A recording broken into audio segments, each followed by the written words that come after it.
Hello, everyone. Welcome back to our industry's hottest topics educational event in collaboration with CBSPD. I'm Adam Okada from Beyond Clean. Before we get started with this next presentation, I would like to call everyone's attention to the features on your screen. All of the windows that you see are movable, so feel free to shrink, enlarge, or move them around to make your event experience fit to your preferences. On the lower left, you're going to see a Q&A window. Throughout each presentation, we do encourage you to send in your questions for the speakers to answer during our Q&A session at the end. In the upper right, you're going to see a resources window. That's where you'll find additional resources to download and access that are provided to you by our event sponsor. I'm so excited for our next session. We're ditching the PowerPoints for a candid conversation with three dynamic sterile processing professionals. The first member of our panel is David DeGrossi. David is the president of David DeGrossi Consulting, LLC. He also serves as the director of the OneSource Speakers Bureau, where he helps develop and maintain live educational webinars and articles throughout the sterile processing profession. With over 30 years of experience in sterile processing, David has held many roles and has a vast background in industry standards and regulations.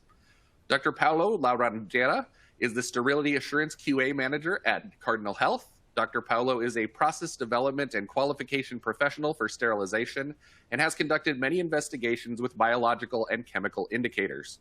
He is a well-known industry author and conference speaker, speaking at international conferences and symposiums.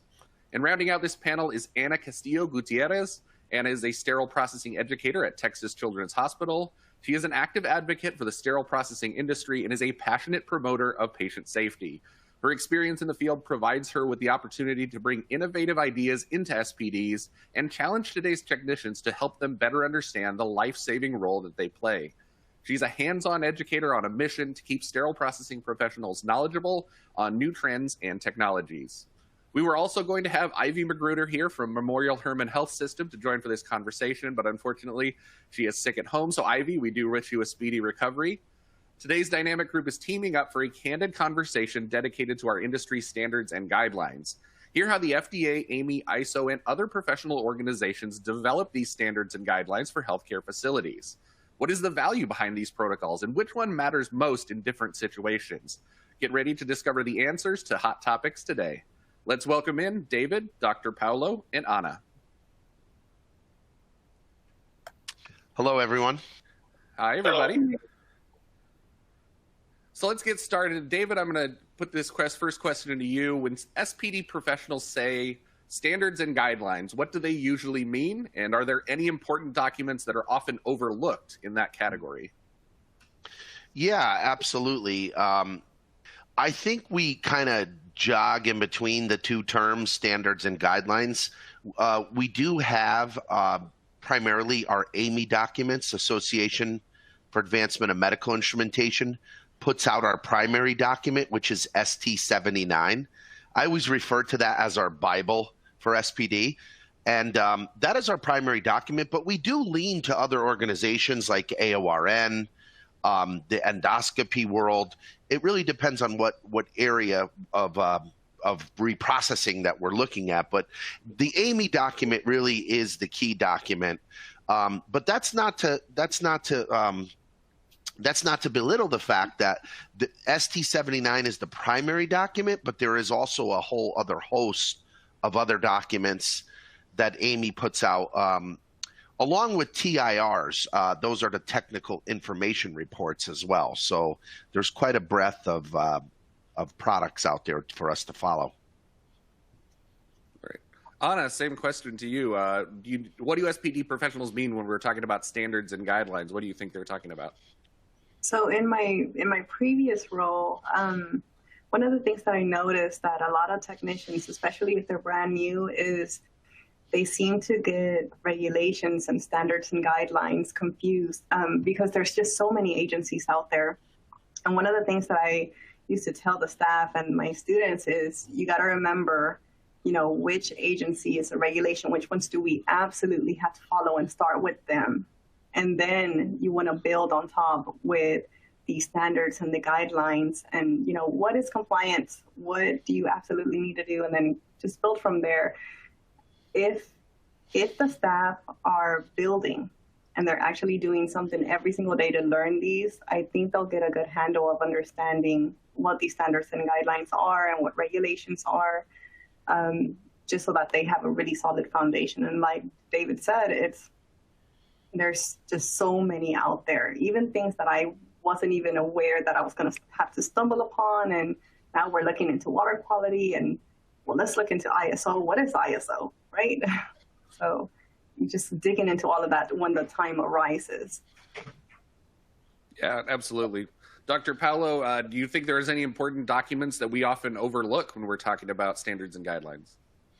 Well, actually, Adam, what we are seeing, and per the discussion that David and Anna brought, is that there is a misconception on standards and guidelines. When you look into a market-wise, when you're looking for a document to represent the whole society, you can either look into a country side or global. So when you talk about ISO documents that Anna mentioned, ISO documents are standards that are created to establish a standard or a reference that is recognized internationally. Then what you have in each country are the guidelines to give the how to implement that standard requirement. So ST79 is a document that has 200 plus pages, which talks about many items or many equipments and processes that are standardized, but it's everything. It is it's added to the ST79. So, look into what we are overseeing is what the level of importance of each document. What are standards and what are guidelines? And guidelines are important to be followed, but we need to look into the standards to have a standardized process, a harmonized process globally. I think point. That. Sorry, ahead, Adam. I think that's great, Dr. Paulo, because people have to be careful because we do have a lot of online communities nowadays. And whether it's LinkedIn or whether it's Facebook, which I call the wild, wild west, people go up there and they ask for answers or they ask questions. And you have to really be careful because someone might answer your question from an Australian perspective or from a European perspective, which can be quite a different answer if it's referring to a different set of standards or guidelines. Definitely. Each country would have their limits. That's the whole point of these documents, right? You have to look into what our region is looking for and what are the limits, the problems that we have. Here in the U.S., you have a variation of temperatures. So you have extreme cold areas where, I will need to have more water from the boiler to heat up the hospital. And this situation is not applicable to Australia. So the variation of non-condensable gas in the water is going to be totally different from those two regions. So I agree with you, Dave. We have to be careful with that. Opinions on standards on the international level has to be addressed on an international level. When you're talking about local, you have to be careful. And Adam, I believe, Anna may see this in either the hospital she was at previously or maybe even her current hospital. But there's been a shortage. There's been a blue wrap shortage, sterilization wrap. And a lot of hospitals have moved over to what they call linens. The AAMI term for linens is textiles. So I would say that currently one of the more overlooked documents is AAMI ST65, which deals with reusable textiles, because we can't just start purchasing reusable gowns and reusable wraps, if you will, and start processing those in the sterile processing department. There is an entirely separate document on how to reprocess those textiles, and I know a lot of people are not aware of that. Absolutely. And one of the things here is right when I started, I noticed that we were using single wrap. And so immediately jumped on it and I was like, okay, well, let me read up on this stuff. Let's make sure that we're doing this appropriately and actually making sure to do the staff know that it penetrates differently on the steam or chemicals and, the wraps that we're using. We're so used to using or purchasing a product that's made for hydrogen peroxide, steam, all these other, but then you get back to some of the old ways and you got to look at those IFUs and be like, okay, is this wrap that I'm purchasing, because it's not a usual product I purchase, is this only for steam now? Is this only for hydrogen peroxide? They look exactly the same, but we got to look at that. Agree. Yeah, Anna, I'm going to take this next question to you too, because I think it's going to be very centered around SPD professionals right now. Do you think most SPD professionals have a working knowledge of industry guidelines? And if not, why not? I mean, is it important that they do have a working understanding of the guidelines? So this is what I tell my leaders. I want to absolutely believe that, yes, and I want to say that. But even I myself do not know every single detail, which is why we have the books right behind us on the shelf. Just like David said, we treat the ST79 as our Bible. We don't know everything that's in these books, including the Isham books, all of that stuff. And so the answer right now, no. I don't think that the majority of us have a good understanding of it. That's not to say that you can't learn and pick it up. It takes months, years of understanding some concepts. And even when you get into the policies, procedures, standards, guidelines, regulations, all of these things, you start to realize that some of them overlap. Some of them don't make sense to one another. And so you have to draw your own conclusion from these. And that can be hard whenever you've been at a facility where sometimes you're micromanaged and you're left in decon and you don't venture out into the operating room, or you have a runner, you have a mediator in between the operating room. So you're stuck in there. And so you might not have that experience of being dragged into the operating room and, hey, this happened. I need you in this room. Look at this. You want to understand the concepts in the standards and guidelines so that you can help everyone else make sense of them and draw a good conclusion, sound practice for your patients. Excellent. Good answer. Dr. Paolo, over to you. Do you think industry professionals have that working knowledge of the guidelines? To be honest, no. And the reason behind that, when you get involved in quality assurance, you start seeing that most of the concept is well put together in those guidelines, but how are we going to transfer that content to the the end users, let's put it that way. I have been implementing a lot of training, a lot of video training, short videos, trying to get our team involved with the process, trying to explain why we have it that way, because when the guidelines shows us how to do it, and the standard tells you why, or what are the requirements, but the why, normally the why is the tricky part. So I have been doing training to explain to that person why is that that process needs to be done that way, and we are getting some positive results, because once they learn why they have to do it, it's kind of, they understand it and they kind of store that information in there and they know why they're doing it.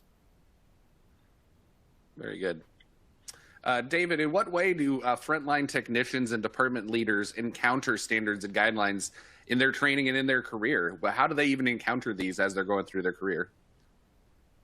I think, if they're working in a really robust facility, they're going to see that by looking at either the IFUs directly from the products, or that facility should have pretty robust policies and procedures developed that have those standards as the heart of the document.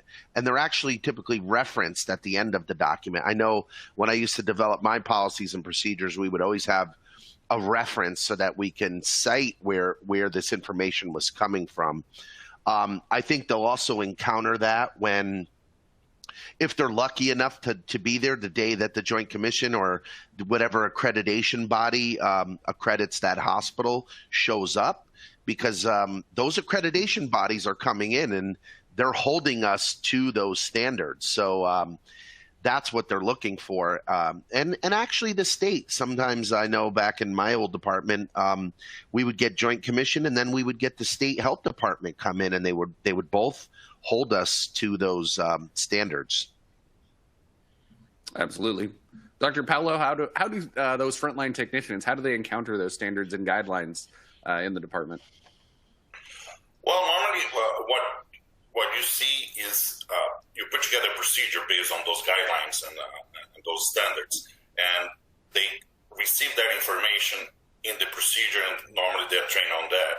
And most of that, there's also content that is brought from the IFUs, as Dave and Anna mentioned. And this is the tricky part on the IFUs. We have to understand that the IFUs are done per item or per product that we are using. So in the SPD, what you have to do, you have to collect all of those IFUs, put together, and see if them together, they work together. So they have access to that through the process, through the procedures. But still, I think there's more to it. We have to continue investing in other ways to have them seen or have access to how to implement what has been established in the guidelines to have a better process. Yeah, absolutely. And, as a technician myself in the old days, I really at first only honestly ever looked at standards and guidelines to settle arguments in the department. So if there was an argument about the correct way to wrap something or the correct way, what's this process and how you're supposed to do it, and there was some type of argument, I was like, all right, well, let's go to the standards and let's see what they say, because this will settle the argument. But that was honestly the only time that we would really look them up as a technician. So Anna, as an educator yourself, what are some creative ways that we can keep these departments engaged with actively learning, working through, and discussing the standards and guidelines on a regular basis? Yeah, so I'll tell you my secret. What I've learned works for me. Even when I was a director at one of the colleges, education is key. Education is key, and leadership is key. If you have the backup of a great leader, I was going to say good and great, and you have a solid foundation on education, you're set. One of the things that I will do personally, so I work with quality here, and I also get in contact with infection prevention every once in a while, just to see if I can get some guidance and help on certain projects that we may have. But basically, people in quality, our team will work to gather the numbers, get the data on where do we need performance management in. From there, we build education on that project, and okay, what is the gap? What is the actual gap? What do the numbers look like? And how can we build a presentation, an educational presentation, to where our staff can understand the standard guideline regulation, whatever it is that they need. Once that presentation is done, there's a standard there. We have level set the playing field for absolutely everyone to learn. From that point, there has to be leadership involvement, whether it's team leads, supervisors, managers, directors, whoever it is, especially in the operating room too, not just in SPD, but we all have to be a part of auditing afterwards. Is the project actually flowing the way that it should? And making sure that we're keeping up behind them and saying, hey, great job. Hey, I noticed that you're not doing this. Let's rework it. Let's do the presentation again. Or, hey, let's go to the department and actually do it. And that keeps them engaged. That keeps them knowledgeable, but also compliant. Yeah, excellent point. David, same question to you. Creative ways to keep departments actively learning those standards and guidelines? Yeah, I think it's key, the points that Anna hit on, and I think it's key as a structure or as a department to have someone like Anna. A lot of these departments don't have educators, and that falls onto the supervisor and the manager. So you just add that to our realm of everything that we're supposed to know. We're supposed to be experts in all these areas of the department, know every standard, know every regulation, and then also be an educator. So it really is, I think, helpful if you have that educator. There certainly are a lot of fun ways to do it. I'm sure Anna can tell you you develop like Jeopardy games, or, you try to make it fun because, we're learning a lot of technical stuff, and we all can't be as excited as we are on the call today, but we have to make it exciting. Stephen Covey used to talk about sharpening the saw. And what he meant by that was he made an analogy that that if you were running a wood shop, right? If you ran a wood shop and you cut wood, when you're not cutting wood, you should be sharpening the saw. And I think that's important, an important lesson for SPD, and more importantly, a lesson for the people that we report to. You know, during that last crazy phase of COVID, when we stopped doing elective surgery, unfortunately, a lot of the first reactions were to send people home. I mean, I don't know any department in the country that I visited that can't use at least 1 month of education, whether it's a month of education or whether it's a month of looking at all the processes that we have in place and trying to figure out where all the defects are. AAMI has another wonderful document, ST90, that talks about quality management systems in a department. So, you know, as a word of caution, as this Delta variant runs around the country, you know, if we're going to stop doing elective surgery, don't send these people home right away. Let's educate, let's sharpen the saw, and let's get ready for when the next wave of surgery comes back. Yeah, David, that's a fantastic point about sharpening the saw. Excellent point on educating our staff. When things start slowing down with COVID, that's a perfect time to do that. Dr. Paolo, over to you. The creative ways to engage departments in learning these standards and guidelines or discussing them openly. Yeah, well, I think Anna and David brought excellent points. But one thing that I learned is that in the SPD is the greatest area to work in a hospital because it's a multitask environment. And this is something that we need to learn when we're preparing the training to our team, because we need to know about engineering, like David said, well, we need to know about all the guidelines, but we also need to know about sterilization, how the equipment is sterilized, steam, water quality, detergent, biological indicators, everything. We need to have a multitask person in that area. So that's the biggest challenge that we have in education, because we cannot go and pick up one person and, you know, she's going to be ready, or that person is going to be ready for to be an SPD professional. We have to look into the multitask, understand what are the involvements, and try to bring that knowledge in a way that the person understands. Because if you need to have some engineer concepts, when people do not choose to do engineers because they do not like engineer, so we have to move away from those terms and give it in an easier way so people can understand what they're doing. And this is the biggest challenge that we have in our committees, because we have end users, we have manufacturers, and you have scientists. And when those two, the scientists and the manufacturers, start speaking, they put together paragraphs or requirements or sections in the standards that do not make sense to the end user. And then you have a nurse that's saying, what do you want with that? So that's another approach that I would recommend in the training, to level the knowledge or to level the content to the people that are absorbing it. Yeah, excellent so, point. Adam, can I add just one last Anna, thing? go ahead. So one of the fun ways, I used to be an educator, teacher, grades 4 to 8. One of the fun things that I try to do is bring it down to their level with an experience or with something that actually happened. Just coming up with elaborate ideas of, for example, biofilm, that slippery, nasty stuff that's in our showers when we don't clean it appropriately, and kind of putting it in their heads. So this is what this is. This is why we can't have that with our patients. It kind of brings it down to them, and they fully understand, like, oh my God, yes, I can have that. Yeah. Yeah, I always, when I'm teaching a class and I'm teaching about biofilm, I always try to tell them, you know, it's also like the plaque, right, on your teeth. When you get that slimy film that doesn't really come off, that's what that is. And so that's, you know, you try to get it to where it's relatable, something that they know and understand already, and then connect it to something in our world in SPD.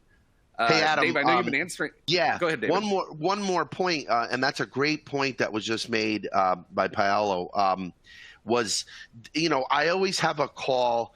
I like to call it the AAMI Army. I always tell people, come and join the AAMI Army, because right now I used to be a user. I'm not hospital based anymore. I'm an independent contractor or an independent. I'm not a vendor and I'm not a user. I'm kind of that in between. But essentially, we talk about the ST79 group. That's about 150 people. It's primarily industry. There's maybe about 20 users on there, which are SPD people like yourselves that are probably watching this webinar. And we need more of you for that reason, because like we said, while vendors are our partners, some vendors are in business to sell products, right? So that might not always translate into the guidelines and documents. Someone might say, you should use this device every single time you do it. And a user might look at that and say, no, we don't really, what's the scientific basis behind that? So we need the users there to keep that in check and to keep these documents readable and understandable at a user level. So it's really important, and it gives you a little insight on how that committee is made up.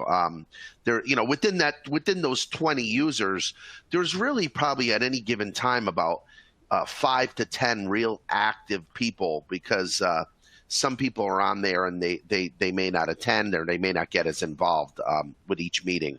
But we need your help out there at those committee levels. Yeah, I agree. And that's an excellent. We will not have the content in the level that everybody can understand. And 5 people in a meeting, end users, correct, is not enough. It's not enough. Correct. Yeah. And that's, I'm in on those AAMI meetings. I used to be there from the hospital side, and I think that's, again, what you said is exactly true. From the user side, the vendors may come up with this elaborate idea of how they're going to do something or wording for the AAMI document, but the users are the ones, do we actually have the tools? Do we have the manpower? Do we have the time? Do we have the resources to actually do those steps in the meeting? So I'm going to highlight the speaker bio tool there on the bottom of your screen, or on the right-hand corner of your screen. If you do want to send any of us a message about AAMI standards or how you can join those AAMI committees, I'm sure David would be happy. David is on a mission to get more people in on AAMI meetings, so definitely send him a message. I also wanted to get back to some of these questions in the Q&A. I know, David, you've been answering them behind the scenes, but I think some of them will be good for the audience to hear. Is there a Canadian version of ST79 or TIRs? Yes, I had answered that. There is a Canadian standards group that puts out their own document, and it is more ISO based. In Canada, it's interesting. You are a medical device reprocessor. You're an MDR that works in the medical device reprocessing department. And I think that's interesting because, as you all may or may not know, Isham is going to be going through a name change in January. And, we always said, like, what do we call ourselves? And I just always have liked that that terminology, that we reprocess medical devices. It pretty much captures everything. But yeah, they have their own. And I know from visiting Canada, there still is, when you get more towards Western Canada, there still is a lot of folks that follow ST79. And then as you get more towards the capital and it's more towards the Canadian Standards Group. And I think I put a link on the comments of where that group is located on the web. You did. And maybe, Brett, maybe you can copy that link that he put in for the question and put that link in for everybody, just in case we do have some more Canadian listeners out there. Here's another one. So speaking of textile, do textile manufacturers have validation for processing those textiles? Are there standards for that? And David, I'll give it back to you since you answered. Oh, sure. Yeah. That's it really depends. They have their own test data that's required when they're actually developing and manufacturing these textiles. And then there is guidance through AAMI. AAMI has a document PB70 that for protective barriers, and there's a lot of guidance within ST65 on how the textiles need to perform, and that's why typically, these textiles don't last forever. They usually have a usage date or a usage grid on them. Like, let's just say, for instance, you get a new reusable gown. It may have a grid on there that has 50 little check boxes in there, and that's one of the things that needs to be done every time that gown is reprocessed. that usage grid needs to be filled out, because after the 50th use, you would discard it, or whatever the manufacturer. It might be different. It could be 50, it could be 100. But these are the types of things you have to do with reusable textiles. We have to make sure that they're in working order, there's no holes. But the manufacturers do have guidance documents that they follow for the manufacturer as well. Awesome. Anna, I'm going to give this question to you because it's talking about like the hospital system and the leadership. That sharpen the tool analogy that David used earlier. How can we engage leadership when we want to take advantage of the downtime, just like he was talking, you doing that for education, taking time out to really focus on that when things are slower, when elective cases are being canceled. Often the first department that's sent home is SPD. We're not the money makers, yet the hospital can't make money without us. How do you engage leaders to convince them, hey, we need to use this time for education? Absolutely. It's one of the scariest and most amazing things that you could ever do in your career, I think. And this is kind of where it all started for me, is kind of getting the guts to go up to your leaders and say, here's the data. First, you need to do the legwork, basically. Collect all the information that you have. These are all the gaps that we're missing in the department. This is all the information where I noticed that our standards and guidelines, we're not even following them. I noticed that our policies and procedures, we're not doing these. And so there has to be some kind of education. And wording it just like this, having it in a presentation form where you're not taking up more than 5 minutes of their time, because we all know how that goes, but explaining it to them on a document so that they can read over it, an email even, and saying, I need resources to do education for my staff or for this team, because we want to be as effective as we can for the perioperative services, so that we can better performance for the hospital. It's a goal that the hospital has, and if they don't realize that, then there's something wrong, right? So first thing is make sure that you collect the data, make sure that you understand where the gaps actually are, and have a plan for them. If you don't have a plan, it's just It's just a complaint. And so have a plan, bring it up to them, and have the guts to go up to them and say, this is what I need, this is when I need it by, and this is the plan, okay? Yeah, absolutely. And I think, with that question, a lot of it comes down to money, right? That's the reason they're sending sterile processing technicians home. They say, well, we don't have the productivity numbers to keep all the staff here to do this. But really, it's trying to convince them that, hey, if we teach our staff, if we show them these standards and guidelines, if we can take this time to improve our processes, hey, we can get higher turnovers, we can get, fewer things missing out of sets. We can improve our processes to the point where now we're making more money for the OR. So really, SPD, yes, SPD does not make money directly for the hospital, but it is, as an indirect source, we're one of the biggest money makers for the hospital, because we can help the OR work more efficiently if we can work more efficiently. And I think that's really, if you're talking to leadership, that's probably the way you want to phrase it, is we can make more money for you if we can do our jobs, if we can fix our processes, if we can go through and fix these policies, we can do that more effectively. Just keep those questions coming, everybody. You guys are doing awesome. There's, I think, over a dozen questions in the Q&A. Keep asking those questions for our panel here today. I'm sure they will be happy to answer them for you. I just highlighted the Ask the Question section on your screen, so keep those questions coming. But let's get back to Dr. Paulo. What do you think are the most pressing challenges SPD leaders are seeing in the sterility assurance field today? Do you think it's water quality, steam quality, documentation? What do you feel like is the biggest challenge in sterility assurance? Okay, that's a great point, Adam. If you look into SPDs over the years, the technology is not replaced. It's added.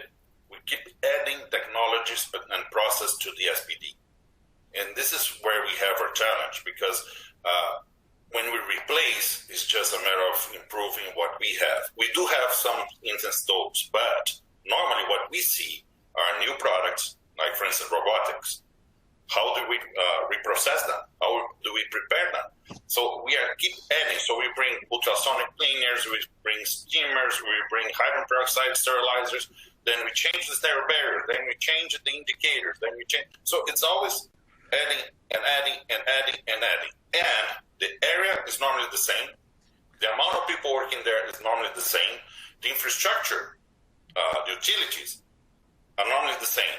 And then when we improve or we want to reprocess more stuff and we are changing the sterile barriers, you're going to need more water, you're going to need more steam.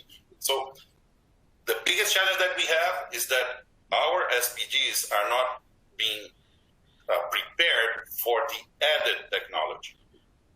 And that's where we have the constraint and the problems that we see today. Yeah, I mean, you make an excellent point, right? The things are getting so much more complex. It takes more time to do these things. I've had so many hospitals that brought in the robotic instrumentation, right?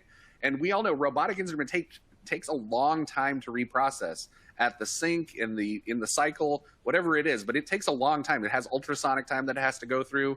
All of those things add time, but we didn't add any staff to reprocess those things. We just said, hey, existing staff, now you're going to have hours, a lot more to process these things, but no more staff is getting added in. And that's, one of the biggest frustrations, I think, as a leader, too. David, same thing over to you. What do you think are the most pressing challenges in sterility assurance today? Well, I think, besides the whole COVID world that's going on right now, I think we've had a lot of turnover. I think staffing is one of our biggest challenges. Everywhere I go, there's floating techs, there's temp techs, there's traveler techs everywhere. And I think just at 30,000 feet, there's two things. I think it's really elevating this field into the profession that it is, and getting and gaining that recognition. And I know it's a longer term goal because through ISHM, we're trying to get certification to become required in every state, but that's a long goal because with requiring certification, you can up the game.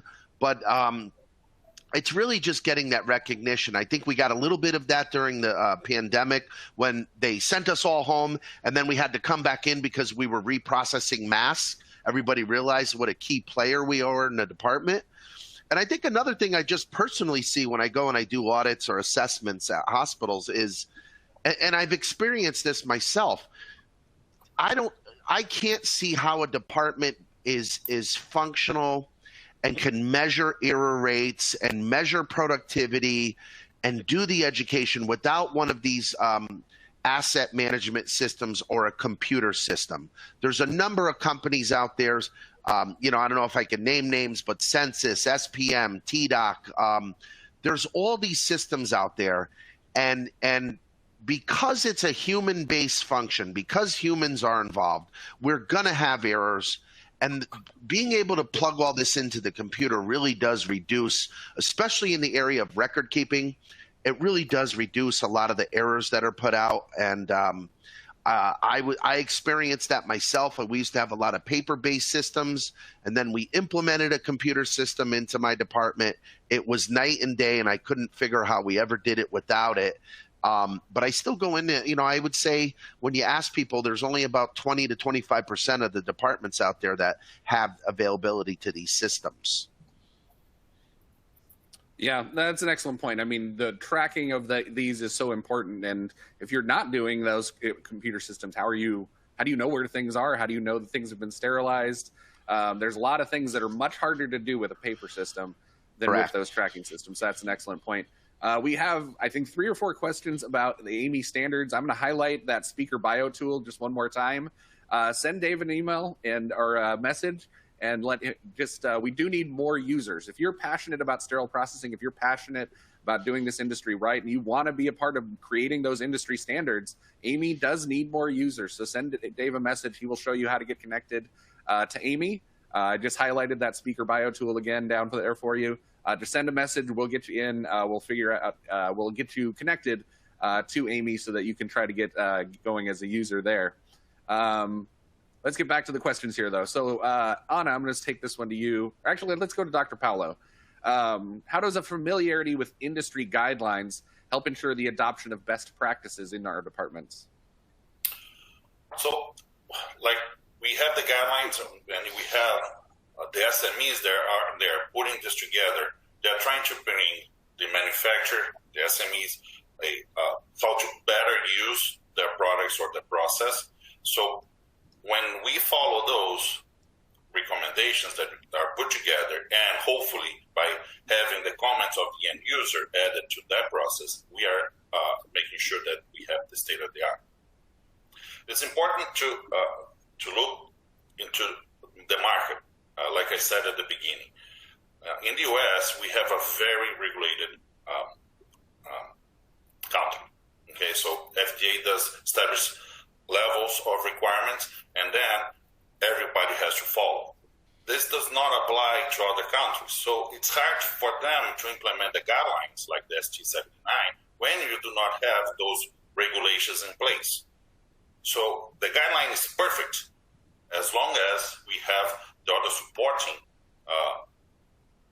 regulations and standards for us to implement it. So we have to be careful with that. So when you look into Canada, like Dave was mentioning, Canada does follow ISO because Canada does not have the regulations that we have here in the United States. The figure that the FDA plays in our market is totally different than what we see in Canada, in Mexico, even in Europe. So that's why there's some differences, and applying the content of the ST79 is pretty hard. Yeah, that's an excellent point. Yeah, standards are different in every country. There was a question from somebody the other day that, how do these standards get interpreted in other countries? And it's, well, they're not. They're different in every country.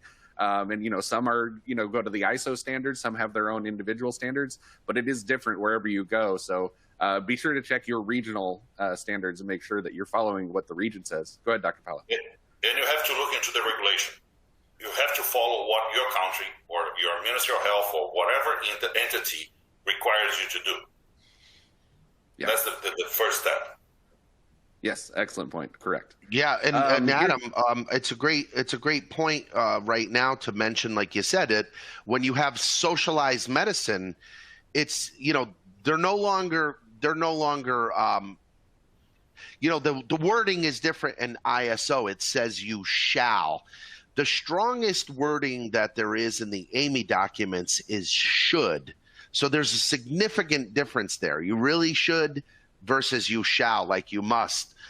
The only state in the United States is New Jersey. New Jersey, when they passed their original certification bill, adopted ST79 into the health code.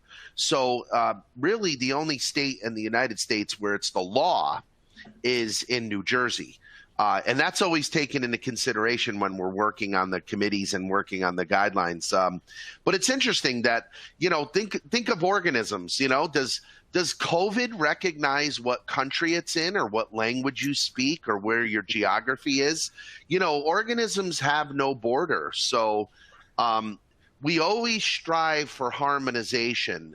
If you look at the AAMI documents, we're always looking towards the ISO documents. And I believe there's a little high crossover there the opposite way, too. I know Damian Berg is very active with that. He's our liaison. He's the AAMI liaison to the ISO group. And we always make sure that we're trying to keep the documents harmonized. Yeah, one point that I make, Dave, and then this is the challenge that we have. For instance, in the U.S., you use pre-vacuum for 275 Fahrenheit. And in Mexico, for instance, they have pre-vacuum at 250. And that's not in the AAMI ST79 standard. But per ISO, that's allowable. So those conflicts, because here we do have established what are the sterilization cycles, and we have that within the regulatory entity, which is the FDA, which is, crystal clear. It's easy for us to prepare the guideline. But in other regions, that's why the applicability has to, they have those barriers because they have other, situations that are not standardized or regulated. And the machinery, you say, well, let's just, can't you just turn the temperature up? No, the machines there may not have the capability to go to 270, correct? Correct. So this is why, you have differences often. Yeah. Yeah, absolutely. Anna, what do you think? How does the familiarity of those industry guidelines help ensure the adoption of best practice in our departments? So it kind of goes back. I mean, they hit it right on the nail, but it goes back also to what is the regulation? What do you got to follow? And then drawing conclusions, like I said in the beginning, once you have that regulation, you can build on that. If you have a standard that says that you got to run, 3 BIs and then 3 VOIDIC tests, you can add on to, I'm going to run a PCD on every single load just to make sure. You can absolutely write that into your policy because you're drawing conclusion that this is what's best for my patients at this hospital. And so understanding just the regular regulations, the standards, and these guidelines, and kind of drawing from each agency, you can build on top of that and really keep your patients safe in that manner. So, yeah. Yeah, that's an excellent point too. Yeah. So, and Anna, I'll give this one back to you. Do you think should compliance and best practice strictly be centered around the mindset because the standard said so? Is that how we should be doing best practice? It's because the standard said so. The standard said this, so we're doing this. So I was really looking forward to this question, but the answer is no, absolutely not. Something that I'm trying to specifically do here is how can we better the process for reprocessing eye instrumentation? I cannot find anything on it. I need numbers, I need data, I need research, I need studies, lab confirmations, I need all of that stuff. Well, I'm probably not going to get that. So guess what? I'm going to try to do that. So I want to see what should the standard be. If you actually look back into some of these guidelines or the research for eye instruments, one of the major hazards is using an ultrasonic. What does everyone use? An ultrasonic. So why are we continuing to use an ultrasonic when there should be a better process? What is that process? Let's figure it out. And so, no, it shouldn't be just because you told me so. Give me the data, give me the research. If you don't have it, let me do it. Let me figure that out. Yeah, that's an excellent point there. Dr. Paulo, do you think the standard said so we should always do it that way? That's best practice? Well, on the standard side, looking to the ISO and the global approach, one thing that I can say is that when the standard is published, the next day it's already obsolete because technology is always catching up. It is impossible for us to have a document with the criteria and everything current in a period of 5 years, which is what ISO has as a standard to review. The systematic review occurs every 5 years. So it's mind-blowing because today we have things change every single day.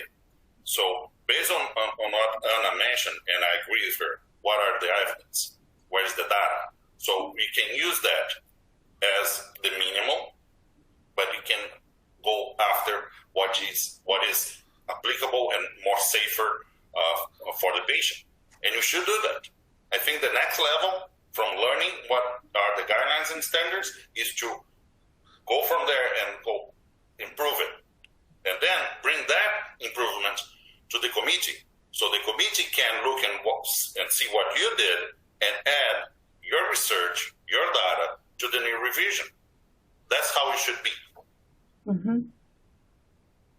Yeah, and I think that's an excellent point. AAMI documents, I know the Ofsted group did so much research on the flexible endoscopes and all the infections that were happening from there. They deep dived into a lot of different hospitals, a lot of different infections, and their data came back, and we really made changes based on that data that had come out of the research they had done. A lot of changes were made because of the research that Ofsted did on those flexible scopes. And that kind of brings us to the next point, and I'll bring it back to Dr. Paulo. Why and how do professional organizations develop standards and guidelines for these healthcare facilities? And what's the value of developing these standards and guidelines that these organizations do? So the initial point or the initial question is what the society needs. There is a demand to create a standard, to create a harmonized process, or to achieve a goal, or to build equipment. So that comes from the society. The manufacturer of normally they do not come in as to put together a standard. Let's use the hydrogen peroxide as an example. Hydrogen peroxide is available in the market for many years already. And ISO only started working documentation standard 2 years ago.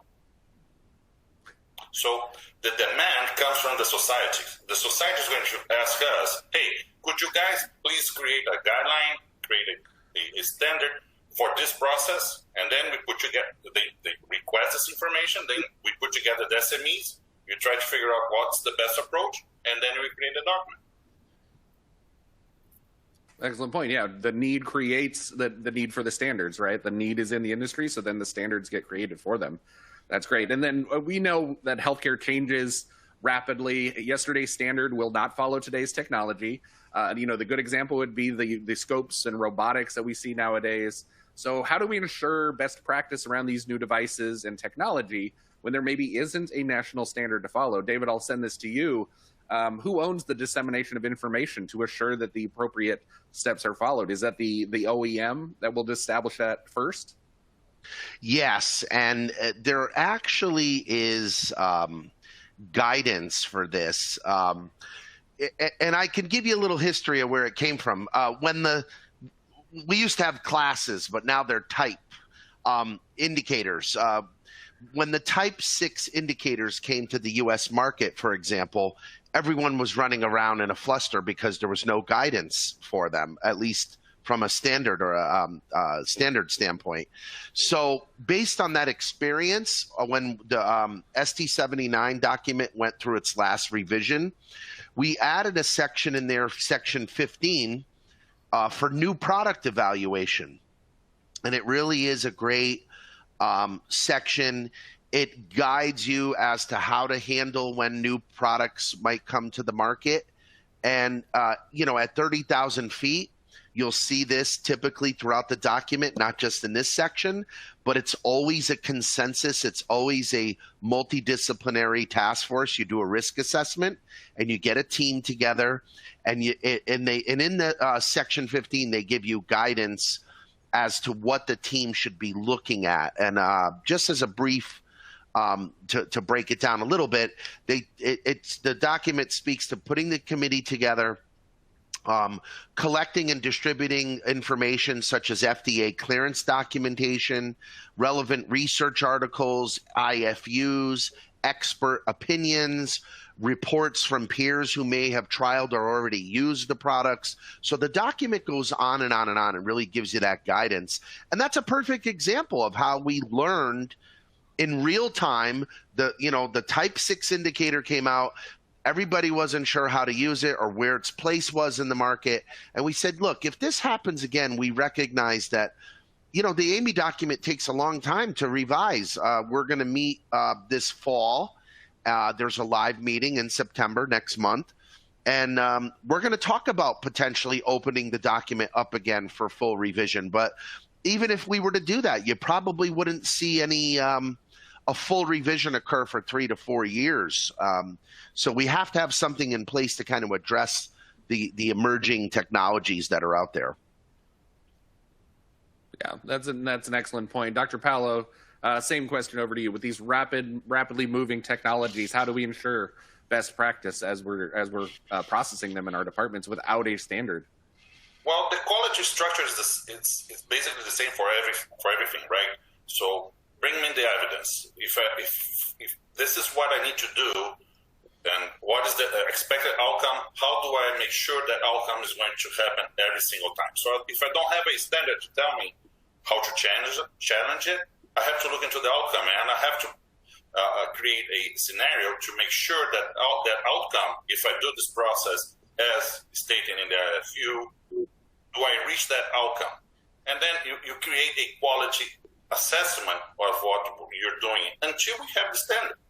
And you're going to be producing data. That's the tricky behind, or the solution for it is for you to use evidence, produce evidence, document it, show that you reached what was expected, and you will have a safe procedure, even though if you don't have a guideline or a standard for that.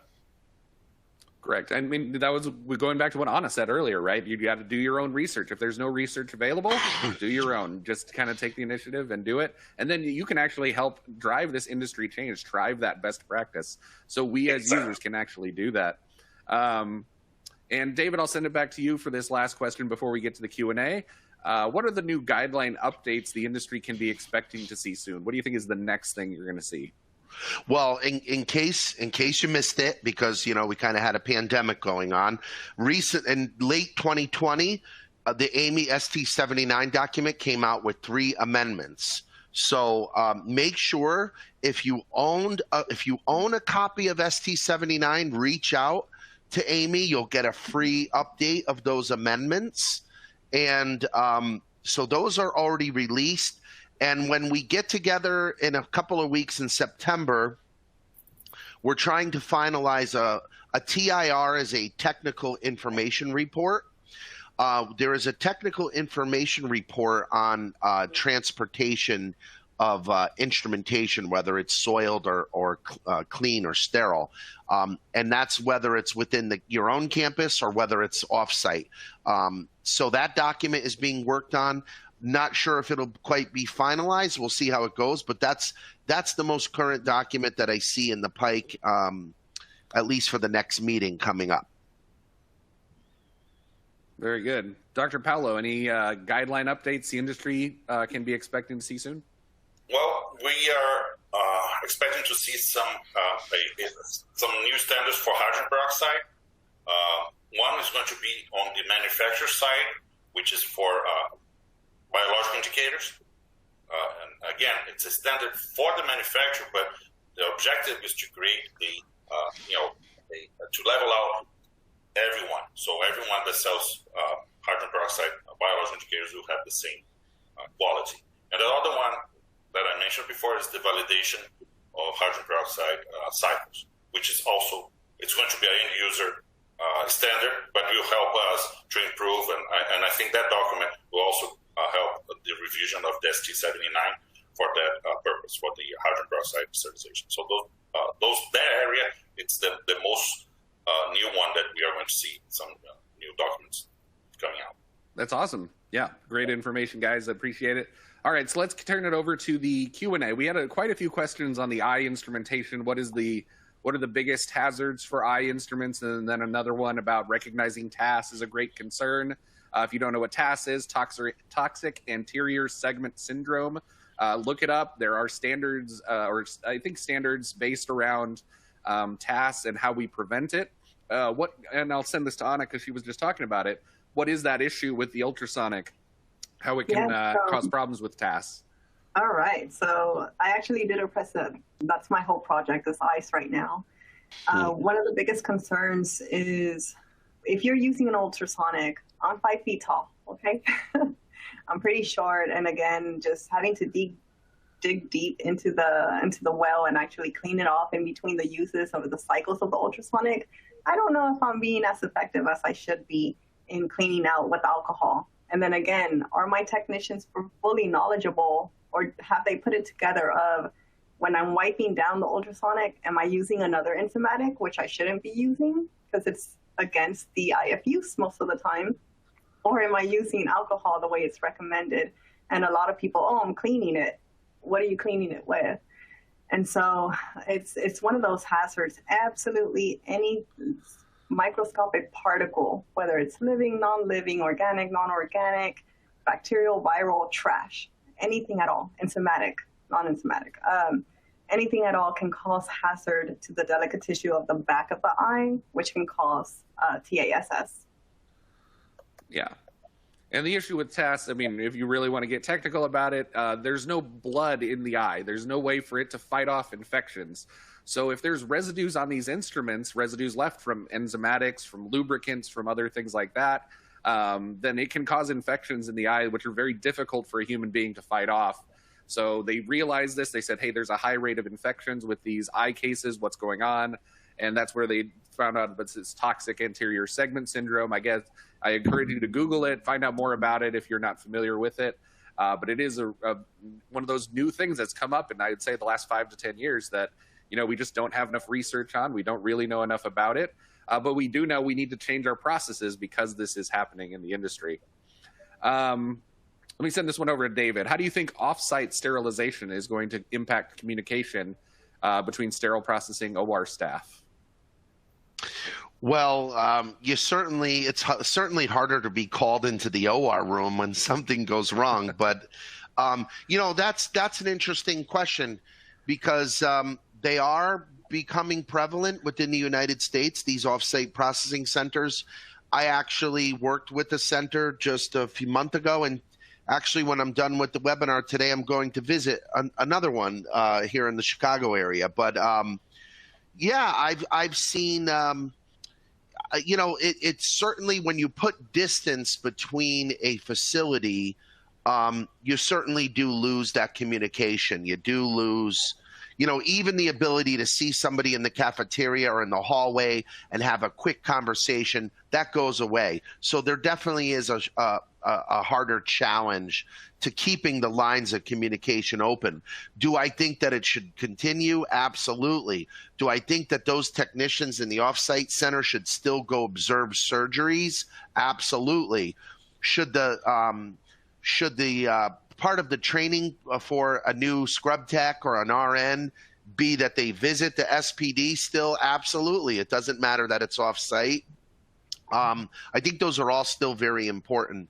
And you have to realize that some of these processing centers are not part of the hospital.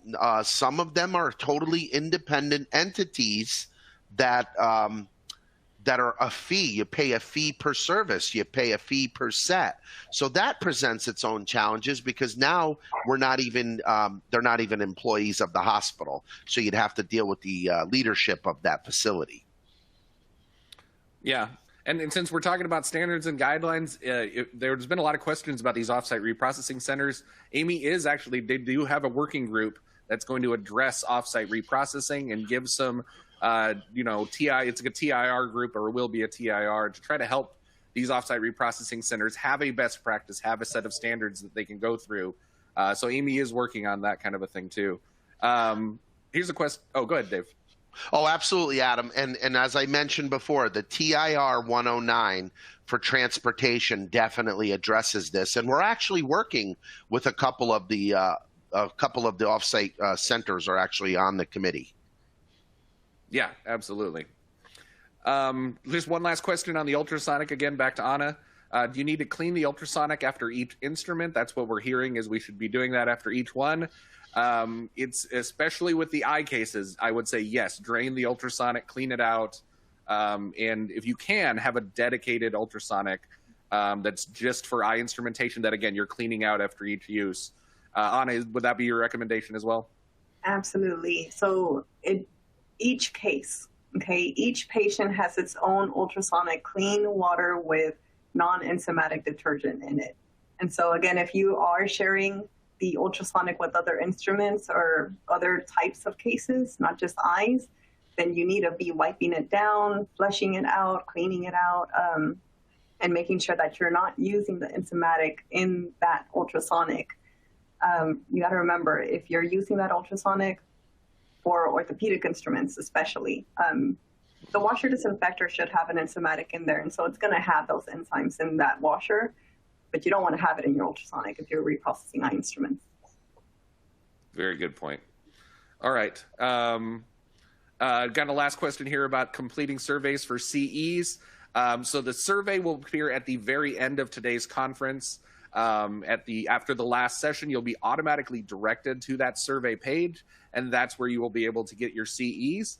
If you can't get all the way to the end of today's conference, you can come back and visit the session, and then you will be able to do that survey afterwards. So you will be able to get your CEs at the end of the session. You can't access it right now, but come back, and if you can't stay, again, beyondclean.net/virtual events is where you can get your CEs at the end. Thank you to our panel. Thank you, David, Dr. Paolo, and Anna, sharing keen insights on this really critical topic. I appreciate everything you guys said. If you do have any questions we were not able to get to in the Q&A, you can connect with the speakers via email. Again, that speaker bio tool is there in the corner for you, and you can access the speaker's information so that you can send them a message if you want to. There will be a short 15-minute break before the next session. Actually, it's closer to 10 minutes now. We went a little over. But thank you for joining us today. We're going to see you soon for a discussion dedicated to drying complex medical devices, and we'll see you back in about 10. Bye, everybody.